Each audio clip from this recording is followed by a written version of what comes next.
Hello everyone. Sorry it's been a while since I posted a podcast, but life has just gone to shit. So I'm taking what I can of being positive and putting it out there into the world, and a little bit of light and love, and to tell you about a show that I've found. It was only 6 episodes long, but I freaking love this show. It's called Big Little Brawlers. You can find it on Max, you can find it on Discovery Go, but it's about these dwarf wrestlers who live or work out of Pigeon Forge, Tennessee. So 1, it's a Tennessee show. 2, it's about wrestling. 3, it's about little people. I love a show where you actually learn something. I know some people are probably going to be watching it, for the wrong reasons. But I love shows like this, like Little Women New York, Little Women LA, where I'm learning something about the people. I'm learning about their disabilities, things that I didn't know. And you're seeing them as real people, as a normal person. They're no different than us, except maybe their size, or maybe other disabilities that they have. I love it. Absolutely love it. And did I mention it's wrestling? Which, I don't care. That's one of my guilty pleasures. Yes, I'm college educated, but yes, I freaking love wrestling. So imagine this just being a small version of WWE. Small, literally and figuratively. Small is in the venues, not huge. They don't play for as many people, like thousands upon thousands like WWE does, but they play to hundreds. And if you've ever seen local wrestling, do it. If you've ever seen dwarf wrestling, do it. It's amazing. It's amazing what they can do with their bodies. And my God, some of them are jacked. I mean, they are boom, boom muscles. So it starts out, episode 1, we're learning about who the characters are. The owner is a guy named Jack Darrell, and he's a normal-sized person. And he owns this company, Microwrestling. And it's got all these different characters. You've got a boyfriend-girlfriend couple named Pinky and Psycho, who are awesome. Ivar, who is the announcer, the host, if you will.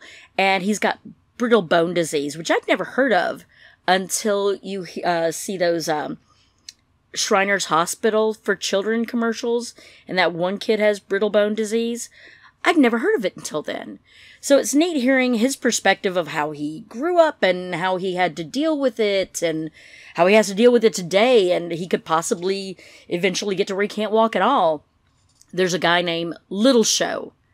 I'm assuming he's a play on Big Show, because this guy, he's straight up redneck. I think he's from Georgia, maybe originally, but he's married to a woman that they are living in Colorado now. But of course, he's gone, as they all are.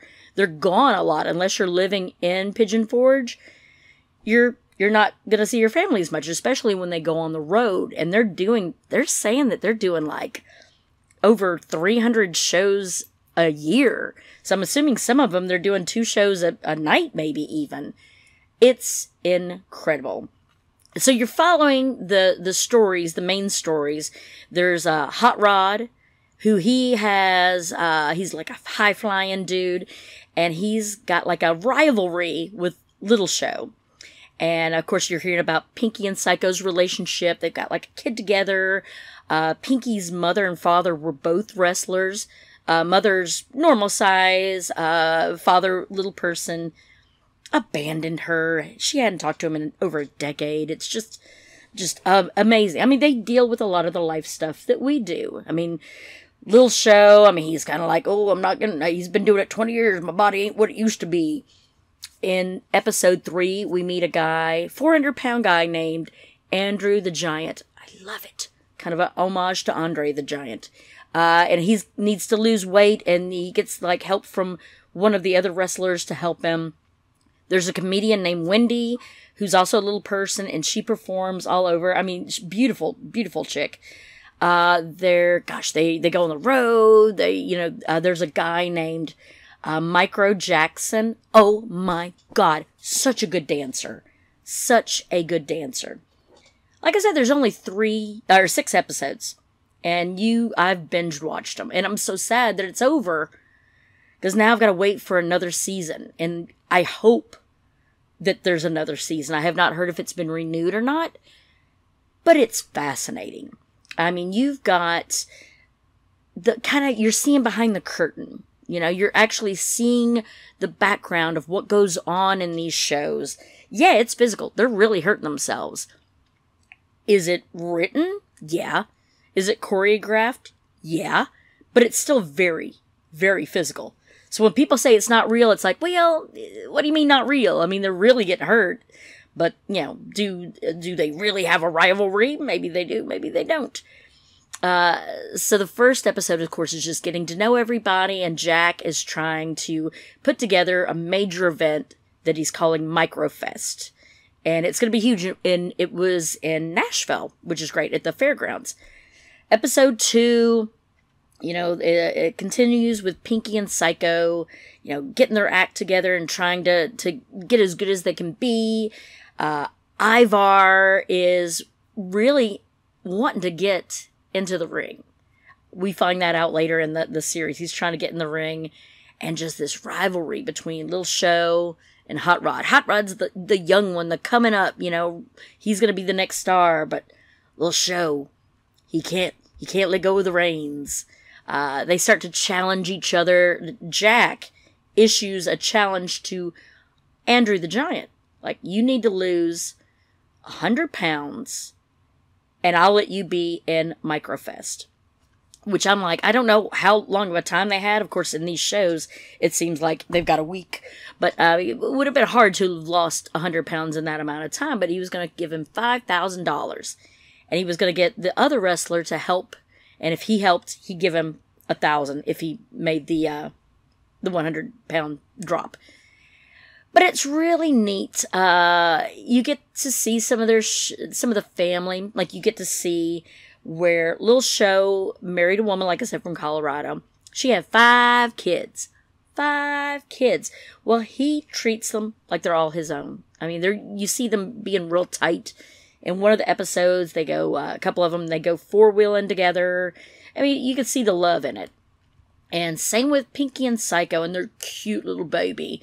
And the mom of Pinky kind of comes out and helps a lot, too. Pinky, as you can imagine, hair totally pink. I don't know that they've said what type of dwarfism she has, but if you've ever seen Little Women L.A., it reminds me of, oh my gosh, Elena, where she's proportionate. Elena was proportionate, but just smaller. Pinky kind of seems like that. Evidently, I think she's got a few different kind of, but I don't really know.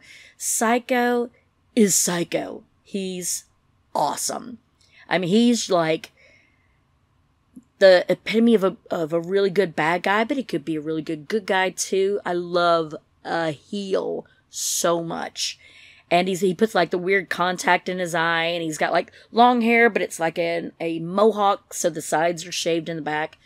He does like a lot of high-flying stuff, trying to get Pinky out of her comfort zone to do the high-flying stuff too. You really feel for like Andrew. He'd been like in foster homes when he was a kid, been big ever since he was a kid. So, he grew up with like so much going on, so much happening to him, let alone being a little person on top of that. Hot Rod, he's got like the cutest little daughter you've ever seen back home. I forget where home is for him. But again, he's on the road all the time, so he's missing a lot of moments with his daughter. Ivar, like I said, he's passionate about wrestling. He's wanted to be a wrestler since he was 5. He says that that's helped him get through so much of the pain and struggles and the surgeries that he's had to go through. And he's got the best voice in the world. Worst case scenario, God forbid, he ever gets to where he can't walk. Dude he's so got a job in radio. I mean, he has got a voice like butter. It's like butter. I could listen to him do announcing, but I could totally listen to him on the radio too. He goes into training, so you get to see what training is like for a little person. And they've got a trainer, I forget his name, but he was, what is it, Ryan? I don't remember. But he was a trainer at WWE, I think.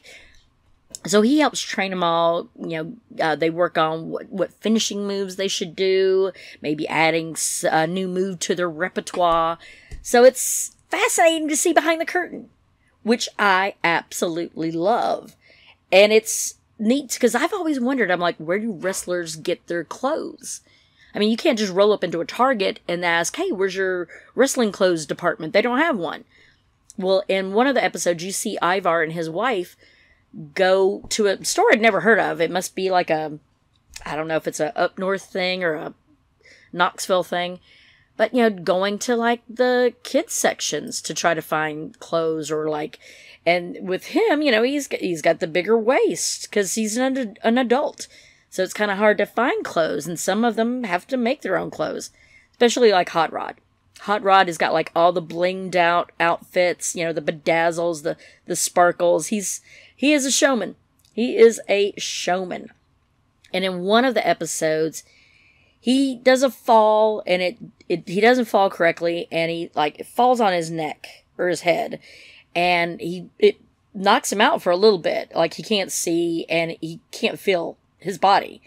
And that's something very real from any wrestler. They could lose their ability to walk ever again. There's several wrestlers that have sadly met that fate. But it's so neat to hear what's going on in the background, but also hearing their specific struggles in life, let alone in wrestling. And then it goes on, the end is, of course, the main event. They're in Nashville, and they're having the big match. There's a big, brutal steel cage match, which, if you're a wrestling fan, I love me a steel cage match. Absolutely love them. And even the ones that are built, I forget how tall it was. I think the ring is like 12 by 12 or 20 by 20. I can't remember, but it's, of course, I think it's smaller than the WWE wrestling. And of course, the ropes are a little lower, I assume. It's crazy to think, even as high as that steel cage is, that your body is coming off of that. And even if you hit the person you're supposed to hit, you're still falling. I mean, it's like there's springs underneath it, at least the rings I've seen. And you've got like the board, which is maybe like a half-inch plyboard maybe. And of course some padding on top of it. But man, you hit wrong, it's gonna hurt. So I applaud them. Well, I started a Facebook group called Big Little Brawlers, just because I was so excited. Like I said, for so many reasons. Like, I love hearing stories about little people and what they've had to go through and how they've, trying to reach their goals. No different than anybody else, but what they've had to go through to get to those goals. Even just, making their own living. I'm so impressed. And then 2, got them here in Tennessee. So I love seeing like all of the East Tennessee overheads and the Dollywood, all that stuff. And then 3, it's wrestling. I love wrestling. I don't know if you know that about me. I started watching wrestling when I was a kid. I didn't want to. I had a drunk uncle that would come over every Friday night, and then Saturdays when he would wake up and hungover, I'd have my cartoons on. What does he do? He comes in, turns off my Bugs Bunny to watch wrestling, and I freaking hated it. I hated it so much at the time. But then I became 12, and hormones started pumping through my body, and I started to really notice these half-naked men that were rolling around on the ring floor. And I liked it. I liked it a lot. All baby oiled down and the wet hair flipping around. Oh, yeah. I think that and 80s hair metal made me love long-haired men. And now that I'm older, I also have an appreciation for bald-headed men. So, like The Rock, meow, very nice. Very nice. Anyway, back to I started a Facebook group before the show started because I was so excited. I'm like, everybody, you need to know about this. And it's neat to have people go on there. Some of the people on there are related to some of the characters. It's fantastic. But then you're going to get the one or two people, and they mean well, I'm assuming. But they're basically saying, you're just perpetuating the stereotypes and, you're supporting freak shows and da-da-da-da-da. I'm assuming that these people that are complaining are white women, as they usually are, they mean well, they probably think they're trying to protect the people that they're going off about, but what they're really doing, I'm like, so what would you have these people do? I mean, if this person, since they were 5, wanted to be a wrestler, you're gonna say this show shouldn't be on because they happen to be a little person, and you think it's taking advantage of them? Don't you think they want the TV exposure? They want their Instagrams to blow up? They want to have a huge fan base? And you're fucking that up for them. Pardon the language. But not pardon. I meant what I said.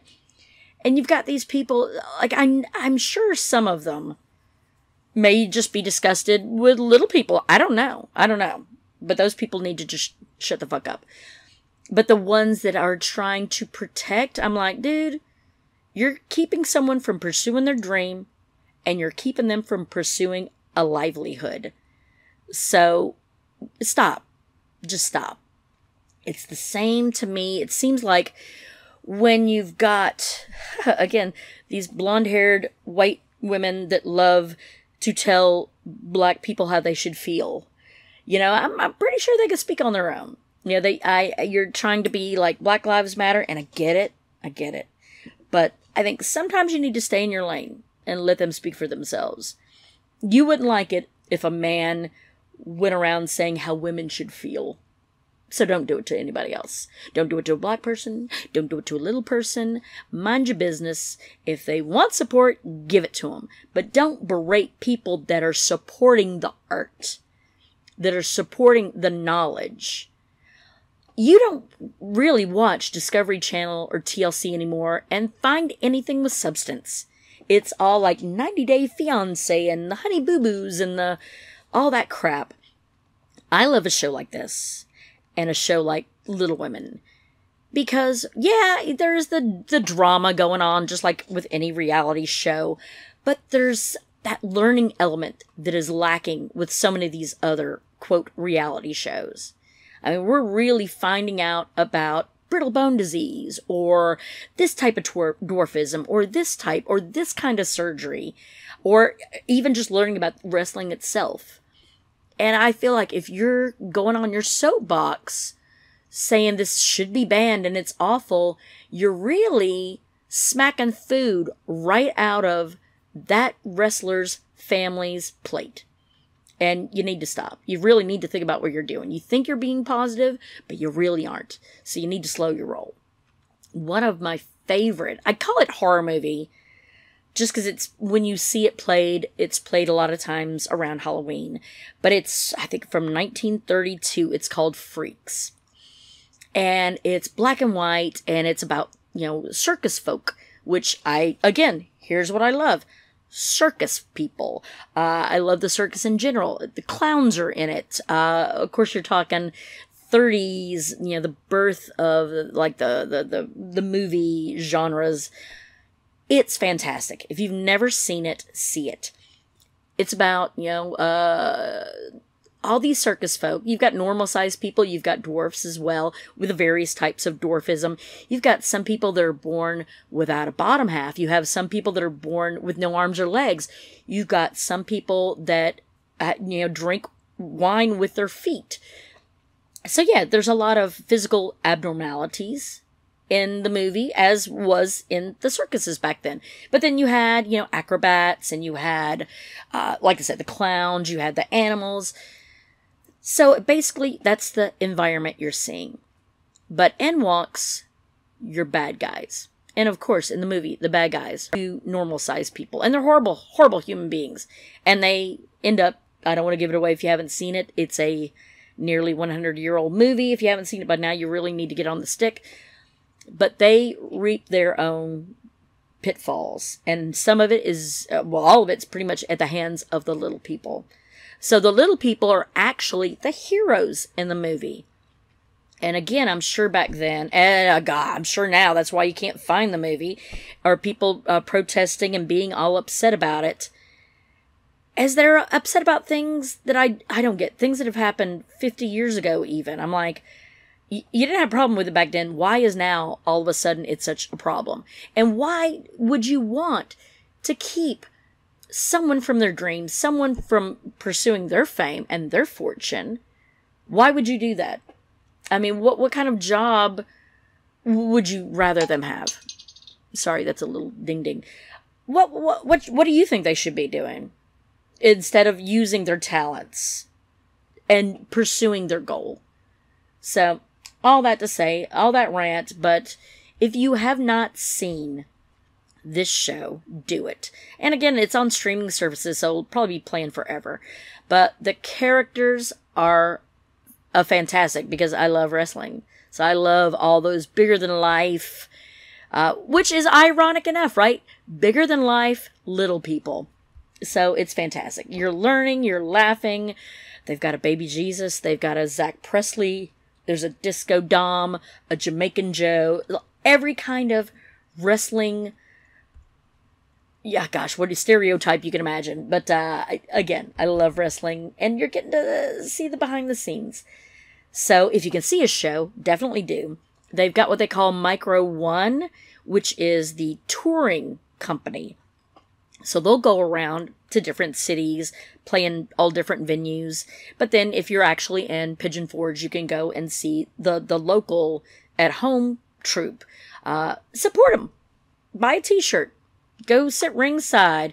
Cheer for them. Boo for them. I mean, wrestling is fun. And I've gone to a lot of wrestling in my day. Gone to WWE stuff, but I love the fairground stuff. And I love rooting for a bad guy. One time I was there, this is back when, gosh, AJ Styles was still wrestling locally here. And he was wrestling all these others. I've got a friend, Athena. She was wrestling at the time. And I would love to just sit and root for the bad guy and boo the good guy. And I looked over, catty corner from me was this old woman. She had to be in her 70s, maybe older. And she just looks at me. She's so mad because I am, going crazy rooting for the bad guy because they're just fun. They're more fun. And she just stops everything and she shoots me a bird. And I just couldn't help dying laughing. It was hilarious. So if you can see wrestling, go see it. Support them. Contribute to their livelihood. Because wrestlers, with most athletes, they got a very small shelf life. I mean, for the little show to be wrestling 20 years, that's pretty amazing. Because some wrestlers may only be able to wrestle 10 and they get an injury and they have to stop. Same with all other athletes. So they've only got a little window that they can perform and do what they love, so support it. Hope that you've enjoyed this episode of Laugh or Cry. If you did, go ahead and subscribe. It's not going to hurt you. Come back and see me again. I would love to have you. Have a good rest of the day. Bye-bye.